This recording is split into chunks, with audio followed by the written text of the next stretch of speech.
जो है वित्त मंत्री के इस बजट को 10 में से 8 नंबर दिए जाना चाहिए। हमने कल एक बात और जो ब्रेक करी थी, कल ही हमने ब्रेक कर दिया था कि 80,000 करोड़ का ये बजट होगा, यानी कि तकरीबन 21.5% ज्यादा। अगर हम टोटलिटी में देखें कि ये बजट कितना इम्पैक्ट डालेगा और इसके क्या इम्पैक्ट होंगे, अगर हम देखें कि तात्कालिक इम्पैक्ट क्या होंगे और दूरगामी इम्पैक्ट क्या होंगे, विनोद जी आप क्या मानते हैं इस बजट को लेकर? देखिए आलोक, तात्कालिक लाभ की बात अगर करें तो सरकार को एक लाभ, जो सत्ता में बैठे हैं उनको एक तात्कालिक लाभ, तो जो एसटी एससी वर्ग को हम देख रहे हैं कि बहुत ज्यादा इन्होंने प्रमोट करने की कोशिश की और उनके लिए काफी सारी योजनाएं करी हैं। जैसे एसटी एससी वर्ग के लिए करीब 10,000 करोड़ रुपए उपयोजना में इन्होंने प्रावधान किया है। उसका एक तात्कालिक लाभ, बड़ी तकनीकी बात है कि अभी हाल ही में 52 नगरीय निकायों के चुनाव होना है, वो ये सब नगरीय निकाय अनुसूचित वर्ग के हैं, जिसमें एसटी और एससी वर्ग के ही अध्यक्ष चुने जाना है। तो इसका जो सीधा लाभ, ये जो राशि है वो उन क्षेत्रों में जाएगी और मैं समझता हूँ अगले 4 महीने में वो चुनाव संपन्न होंगे, तो सरकार को या संगठन को वो सीधा पहला लाभ तो ये मिल जाएगा। ये सबसे बड़ी बात है, इस पर शायद आमतौर पर ध्यान नहीं दिया हो, लेकिन मेरी नज़र इस पर पड़ी। दूसरी बात, एक बहुत अच्छी बात है जो इस बजट में आई है कि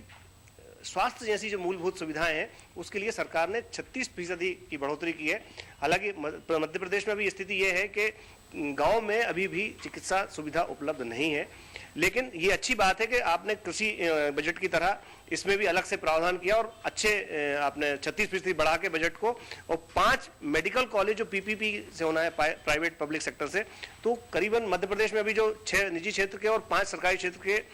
मेडिकल कॉलेज हैं, उसके अलावा ये 6 और बढ़ जाएंगे, तो करीब 5 और बढ़ जाएंगे, सॉरी, तो ये 16 मेडिकल कॉलेज मध्य प्रदेश में हो जाएंगे। स्वास्थ्य की दृष्टि से ये बड़ी अच्छी बात है, लेकिन सरकार को एक बात का जरूर सुनिश्चित करना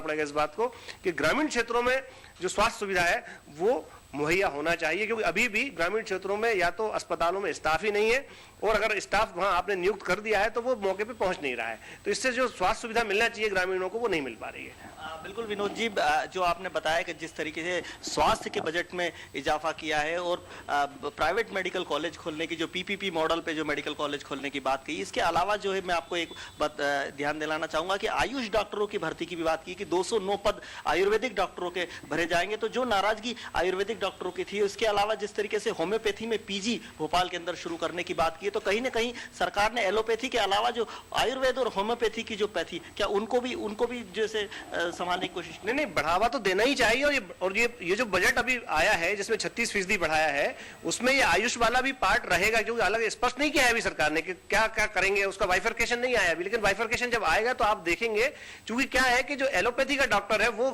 ग्रामीण क्षेत्र में जाने से कतराता है, जबकि जो आयुर्वेद, यूनानी या होम्योपैथ से जो तैयार होता है डॉक्टर, वो ग्रामीण क्षेत्र में जाने को तैयार रहता है, क्योंकि उसके साथ उसको एक सरकारी नौकरी मिल जाएगी, इस बात का उसको एक संतोष रहता है, और वो सरकारी नौकरी के बल पे ग्रामीण क्षेत्र में जाने को तैयार होता है। जी बिल्कुल, स्वास्थ्य की हमने बात की, पिछली बार के मुकाबले 36% ज्यादा है, लेकिन कानून व्यवस्था जिसको लेकर सबसे ज्यादा निशाने पर रहती है सरकार, यहाँ पर अर्थशास्त्री ने यही कहा कि बहुत कुछ होना चाहिए था, हाथ खुला होना चाहिए था, लेकिन बंधा हुआ है। 421 करोड़ रुपए ज्यादा है पिछली बार से, यानी इस बार के बजट की बात करें तो कानून व्यवस्था को 2,893 करोड़ रुपए दिए गए हैं। इसको लेकर क्या कहा जाए?